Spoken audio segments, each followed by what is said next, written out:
എൻ്റെ അഭിപ്രായം 100% തെറ്റാണ് ഇസ്രായേലും അമേരിക്കയും ചെയ്തത്. ഇവിടെ ഇത്രയും കടകൾ വന്നു, കച്ചവടം വന്നു, എല്ലാം ഗൾഫിന്റെ വികസനം അല്ലേ? അത് എല്ലാം നനയ്ക്കും യുദ്ധം നിലനിന്നാൽ.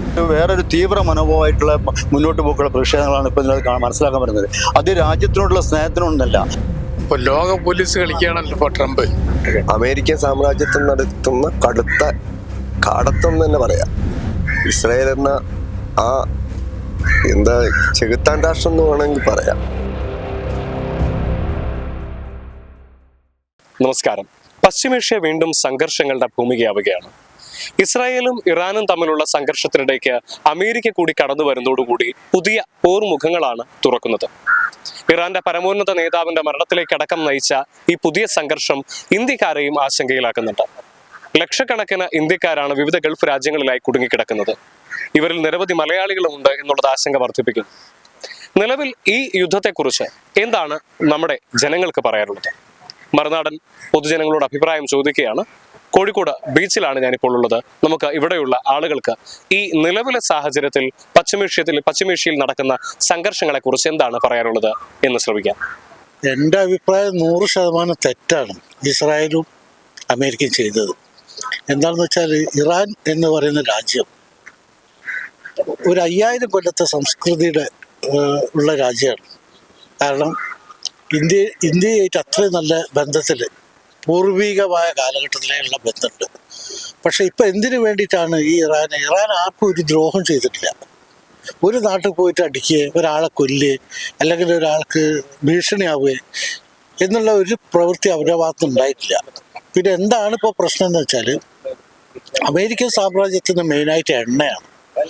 ഇപ്പം ഈ അടുത്ത് കണ്ടില്ല, മറ്റൊരു രാഷ്ട്രത്തിലെ ഒരു രാത്രി കൊണ്ട് ആ രാഷ്ട്രത്തലവനെ പിടിച്ച് അമേരിക്കയിലേക്ക് കൊണ്ടുവന്നത് വെനസ്വേലയിൽ. അപ്പോൾ ആ കാര്യങ്ങളൊക്കെ നമ്മൾ നോക്കുമ്പോൾ പ്രത്യേകിച്ച് ഇപ്പം എന്താണ് ഇപ്പോൾ കുറ്റം എന്ന് പറഞ്ഞാൽ ഇവർ അണുബോംബ് ഉണ്ടാക്കാൻ സാധ്യത ഉണ്ടെന്ന് മാത്രമാണ്. അണുബോംബ് അവരുടെ കയ്യിലില്ല. ഉണ്ടെങ്കിൽ ഇപ്പോൾ ഇസ്രായേൽ കൊണ്ട് ഇടേണ്ട അവർ. ഇതേപോലെ തന്നെ പണ്ട് ഇറാഖിനും ചെയ്ത് അണുബോംബ് ഉണ്ടെന്ന് പറഞ്ഞിട്ട്. പക്ഷെ അവരുടെ കയ്യിലൊന്നും ചെയ്യാം, അവർക്ക് അതിന് താല്പര്യമില്ല. കാരണം ഒരു അണുബോംബ് ഉണ്ടാക്കുന്ന ഭവിഷ്യത്തുകൾ വലുതാണ്.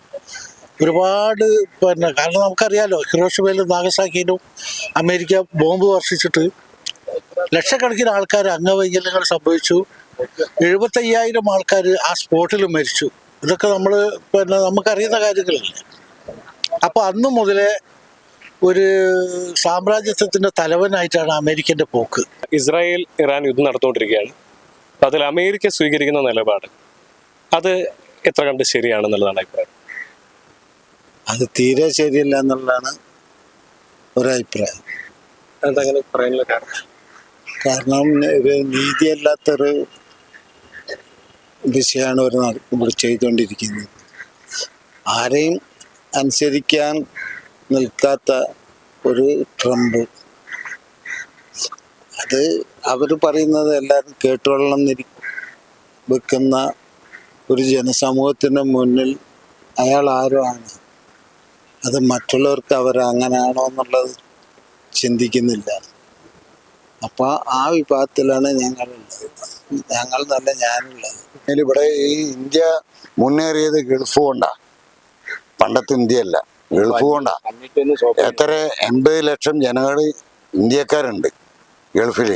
അതിൽ ഒരു 10-20 ലക്ഷം മലയാളികൾ ഉണ്ടായിരിക്കും അല്ലേ? ഗൾഫിൻ്റെ പണം വരാതെ ഇന്ത്യ എങ്ങനെ പോവും മുന്നോട്ട്? എങ്ങനെ പോവും?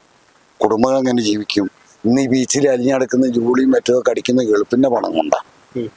ഇവിടെ ഇത്രയും കടകൾ വന്നു, കച്ചവടം വന്നു, എല്ലാം ഗൾഫിൻ്റെ വികസനം അല്ലേ? അത് എല്ലാം നനയ്ക്കും യുദ്ധം നിലനിന്നാലും. അത്രേ പറയാനുള്ളൂ. വിവരമില്ലാത്തൊരു പിഞ്ചു മക്കളെയും സ്ത്രീകളെയും യുദ്ധം നടക്കുമ്പോൾ കൊന്നു കൊടുക്കാന്ന് പറഞ്ഞാൽ ഒരു ഏതെങ്കിലും യുദ്ധത്തിലെങ്കിലും ഒരു നിയമമുണ്ടോ? ഇല്ലല്ലോ അല്ലേ? ആദ്യം ജപ്പാനിലിട്ടത് അണുബോംബ് എത്ര ജനങ്ങളെ കൊന്ന്? 75,000 ലക്ഷം അല്ലേ? അപ്പൊ അമേരിക്കന്റെ സ്വഭാവം അത് തന്നെയാണ്, വേറെ ഒന്നല്ല. അതിന് കൂട്ട് ഇസ്രായേൽ എന്ന് പറഞ്ഞ രാഷ്ട്രം ഉണ്ടായിരുന്നോ? പലസ്തീനിൽ ഒരു സ്ഥലം കൊടുത്ത് വന്നു കൂടിയതല്ലേ? പെണ്ണും കള്ളും കൊടുത്ത് അവർ കൈപ്പനാക്കി. പെണ്ണും കള്ളും കൊടുത്ത് പലസ്തീനിക്ക് വിവരമില്ല. അതിൽ വീണ് ഇപ്പൊ അവരനുഭവിക്കുന്നു.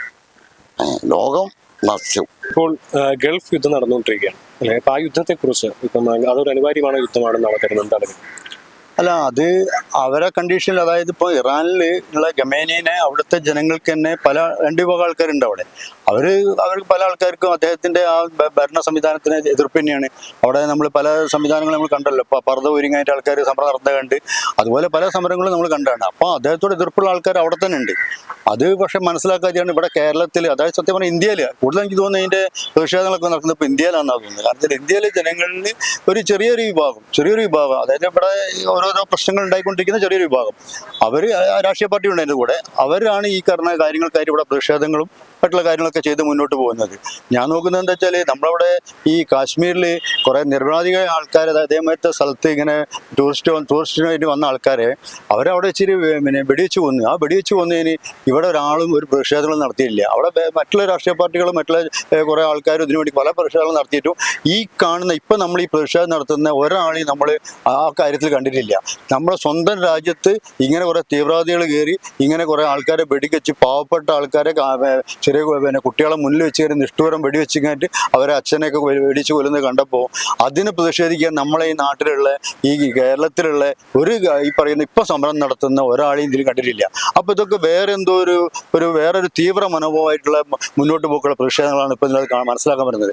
അത് രാജ്യത്തിനോടുള്ള സ്നേഹത്തിനൊന്നല്ല. അവർക്ക് രാജ്യത്തിനോട് സ്നേഹമില്ല. രാജ്യത്തിനോട് സ്നേഹം ഉണ്ടെങ്കിൽ അവർ രാജ്യത്തിൽ നടക്കുന്ന പല കാര്യങ്ങളുണ്ട്. ഇതേമാതിരത്തെ പല തീവ്രവാദ പ്രശ്നങ്ങളുണ്ട്.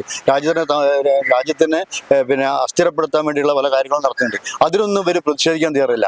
ഏതോ നാട്ടിൽ എത്രയോ മൈലുകൾക്ക് അപ്പുറം കിടക്കുന്ന ഒരു ഇറാനിലൊരു സംഭവം ഉണ്ടായിരുന്നു ഇവിടെ പ്രശ്നം. അതേമാതിരി പണ്ട് പിന്നെ നമ്മുടെ ഇസ്രയേലിൻ്റെ ഒരു ആക്രമണം നമ്മുടെ തൊട്ടടുത്ത് പലസ്തീനിൻ്റെ അവിടെ ഉണ്ടായല്ലോ, ഹമാസിൻ്റെ.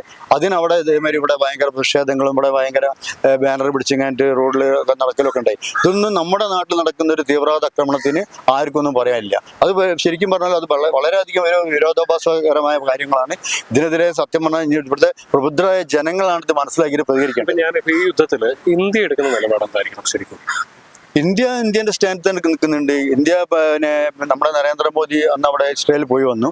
അദ്ദേഹം പോയി വന്നു കഴിഞ്ഞതിന്റെ ശേഷമാണ് അവിടെ പറഞ്ഞ കാര്യങ്ങൾ ശേഷമാണ് ആ സംഭവം നടന്നത്. അത് പറഞ്ഞാൽ ഇവിടെ ഇപ്പോൾ നരേന്ദ്രമോദിക്കും കുറ്റമാണ് അക്കാര്യത്തിൽ. നരേന്ദ്രമോദിൻ്റെതായ സ്റ്റാൻഡ് എടുത്തിട്ടാണ് നരേന്ദ്രമോദി മുന്നോട്ട് പോകുന്നത്. ഇതേവരെ ഒരു സ്റ്റാൻഡ് അദ്ദേഹം പറയുകയും ചെയ്തിട്ടില്ല. നാളെ ചിലപ്പോൾ അദ്ദേഹം ഒരു സ്റ്റാൻഡ് പറയുമായിരിക്കും. കാരണം ഇന്ത്യയിലെ ജനങ്ങൾക്ക് എന്തെങ്കിലും ബുദ്ധിമുട്ടുണ്ടാകാൻ അദ്ദേഹം അക്കാര്യത്തിൽ ഇടപെടുന്ന ഉറപ്പാണ്. അല്ലാണ്ട് വേറൊരു രാജ്യത്തിന്റെ കാര്യങ്ങൾക്ക് നരേന്ദ്രമോദിക്ക് എന്ത് പറയാനുള്ളത്? ആ രാജ്യത്തിന്റെ കാര്യങ്ങൾക്ക് അവിടെ ചെയ്യേണ്ട കാര്യങ്ങളുണ്ട്. പിന്നെ അമേരിക്ക പോലത്തെ ഒരു വലിയ രാജ്യങ്ങളാണ് ഇടപെട്ട് അതിനേതായ സംവിധാനങ്ങളുണ്ട്. അപ്പോൾ അവർ ആ കാര്യങ്ങൾ ഇടപെട്ട് അവർ പറഞ്ഞോളൂ. നമ്മളവിടെ കിടന്നിട്ട് കുറേ ആൾക്കാർ ഇതിന് വേണ്ടി കഴിഞ്ഞിട്ട് എന്തെങ്കിലും അത് നടക്കൂല എന്നൊക്കെ പറഞ്ഞാൽ ഇങ്ങനത്തെ കാര്യങ്ങളൊക്കെ ചെയ്തെന്ന് വെച്ചാൽ അതിലൊന്നും എന്നെ പറ്റി എനിക്ക് ഒന്നും പറയാൻ പറ്റില്ല. അതാണ് ഈ സംവിധാനം. ശരിക്ക് ഇപ്പൊ ലോക പോലീസ് കളിക്കുകയാണല്ലോ ഇപ്പൊ ട്രംപ്. ആ മേധാവിത്വത്തിനെതിരെ ഇവിടെ ശബ്ദിക്കാൻ ആരുമില്ല. ഇപ്പൊ എന്തിനു പറയണം, ഞങ്ങളെ ഇന്ത്യ രാജ്യത്തെ മഹാന്മാര് പോലും അദ്ദേഹത്തിനെ സപ്പോർട്ട് ചെയ്യുന്ന ഒരു നിലപാടിലേക്കാണ് നമുക്ക് പോകുന്നത്. അതുകൊണ്ട് എന്തായി എന്ന് പറഞ്ഞാൽ ഇപ്പൊ ഈ ഗൾഫിലെ പോയി അധ്വാനിച്ച് ഇവിടെ എത്തേണ്ട കുറേ ആളുകൾക്ക് അതിൻ്റെ വിഷമവും ബുദ്ധിമുട്ട് അനുഭവിച്ചുകൊണ്ടിരിക്കുകയാണ്. അത് ഇതൊക്കെ ഞങ്ങൾ വരുത്തി തീർക്കുക എന്ന് പറഞ്ഞാൽ ഈ സാമ്രാജ്യത്വ ശക്തികൾക്ക് നമ്മളിവിടെ അവരെ പിന്തുണക്കുന്ന ആളുകൾക്കും ഈ സംഭവങ്ങൾ ഉണ്ടാവുന്നിടത്തോളം കാലം അവർക്ക് ഒന്നും കോട്ട സംഭവിക്കില്ല. അന്നേരം ട്രംപിൻ്റെ ഈ നിലപാടിനോട് ഞങ്ങൾക്കാർക്കും യോജിപ്പില്ല. ഇസ്രായേലിലെ ക്രൂരമായ ഈ വിനോദത്തിനും ഞങ്ങൾക്കാർക്കും താല്പര്യമില്ലാത്ത ആളുകളാണ്. അമേരിക്കൻ സാമ്രാജ്യത്വം നടത്തുന്ന കടുത്ത കാടത്വം തന്നെ പറയാം. അത്രയും അതിനെ കുറിച്ച് പറയാൻ ഒരു തരത്തിലും അംഗീകരിക്കാൻ കഴിയില്ല. ഒന്നും അറിയാത്ത പിഞ്ചു കുഞ്ഞുങ്ങളെ കൊല്ലുന്നതിന് ആരാണ് സപ്പോർട്ട് ചെയ്യാൻ കഴിയും? ഇസ്രായേൽ എന്ന ആ ചെകുത്താൻ രാഷ്ട്രം എന്ന് വേണമെങ്കിൽ പറയാം. ആ രാഷ്ട്രത്തിന് അനുകൂലിച്ച് നിൽക്കുന്ന ആരുണ്ടെങ്കിലും അവരൊക്കെ തന്നെ അതിന്റെ പങ്കാളികളായിരിക്കും. തീർച്ചയായിട്ടും അമേരിക്ക ഇസ്രായേലിനെ പിന്തുണക്കണം. അമേരിക്കന്റെ ബിസിനസ് തന്നെ അതാണ്. അമേരിക്കക്ക് തന്നെ ഓരോരുത്തരും പിന്തുണച്ച് അവർ ആയുധങ്ങളും കാര്യങ്ങളും കച്ചവടം നടക്കണം. അതിനുവേണ്ടി ചെയ്യാം. അപ്പൊ അത് ചെയ്യാൻ പാടില്ല. അമേരിക്ക അങ്ങനെ ചെയ്യാം, ഒരിക്കലും അങ്ങനെ ചെയ്യാൻ പാടില്ല. അങ്ങനെ ചെയ്യാം. നമുക്കൊന്നും യുദ്ധത്തിന് അംഗീകരിക്കാൻ പറ്റില്ല. അത് ചെയ്യാൻ പാടില്ല. ഇതാണ് തമ്മിൽ നമ്മൾ മരിക്കേണ്ട ആവശ്യം എന്താണ്? അതുകൊണ്ടൊന്നും ഒരു ഇതില്ല. എത്ര ആളുകൾ മരിച്ചു, എത്ര കുട്ടികൾ മരിച്ചു. അപ്പൊ അതുകൊണ്ട് പറഞ്ഞാൽ ഇതൊക്കെ നിർത്തി വെക്കണം എന്നുള്ള. അപ്പൊ നമ്മള് ഓരോ രാഷ്ട്രങ്ങൾ അങ്ങനെ ഇടപെടുന്നുണ്ട്. ഇപ്പൊ ഇന്ത്യയിൽ ഇപ്പം നരേന്ദ്രമോദിനെ വിളിച്ച് പറഞ്ഞതുകൊണ്ട് അപ്പൊ അതിലൊക്കെ ഇപ്പൊ പറയുന്നുണ്ട്. ഇത് അവസാനിപ്പിക്കണം. നമ്മുടെ രാജ്യം പറയുന്നുണ്ട് ഇത് നമ്മൾ അവസാനിപ്പിക്കാൻ നമ്മുടെ രാജ്യത്തെ വിളിച്ചിട്ടുണ്ട്, അത് നമ്മൾ പറയുന്നുണ്ട്. ഇത് എല്ലാവർക്കും ബാധിക്കും. ഇപ്പം പാകിസ്ഥാനിൽ തന്നെ ഇപ്പം തമ്മിൽ അടിയായിരുന്നത്. അമേരിക്കൻ എംബസിയൊക്കെ കീഴടിച്ച് അമേരിക്കയിലെ 3-4 ആൾക്കാരൊക്കെ അടിച്ച ഹോസ്പിറ്റലൊക്കെയാണ്. അപ്പം അമേരിക്ക ഇതൊക്കെ ചെയ്യുമ്പോൾ അമേരിക്ക വിടും. ഇപ്പം ഇപ്പം കൂടിയും കൂടെ നിൽക്കണം. അതായത് ഇപ്പോൾ ടി വിയിൽ ഞാൻ കണ്ടുകൊണ്ട് വരാണ്. ഇപ്പോൾ അമേരിക്കൻ്റെ ഒരു ഏറ്റവും വലിയൊരു പ്ലെയിന് അടിച്ചിട്ട്, അപ്പം അടിക്കുമ്പോൾ പിന്നെ അമേരിക്ക നോക്കി വെക്കും. അപ്പം ഇത് കൂടുതലായിട്ട് വരും. അപ്പം അതുകൊണ്ട് നമ്മളെ ഇപ്പോഴത്തെ എല്ലാ ലോകരാഷ്ട്രങ്ങളൊക്കെ കൂട്ടി അത് ചർച്ച ചെയ്തിട്ട് അത് നിർത്തലാക്കണം എന്നുള്ള ആഗ്രഹമാണ്.